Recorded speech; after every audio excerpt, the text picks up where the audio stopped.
So, we have this lovely lunch at the side of the river, and we're having a beautiful conversation about everything in general and nothing in particular.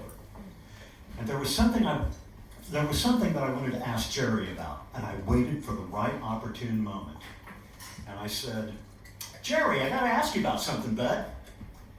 You are the only physician I have ever met who not only smokes, but smokes a cigar all day. What's up with that? Jerry was sitting cross-legged, eating his sandwich. And he looked down and thought for a minute about how he wanted to say this. And then, without looking at me directly, he said, Tony, when World War II broke out, I was barely 16 years old, and I really wanted to fly fighter planes. So one day after school, I went down to the Air Force recruitment office, lied about my age, and joined the Air Force.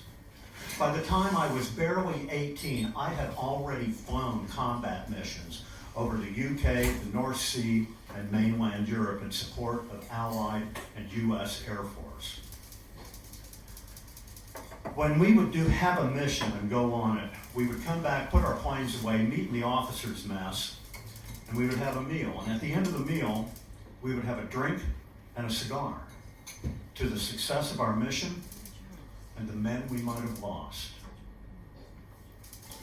And I know that smoking a cigar as a physician is not good for me, and I knew that at a young age.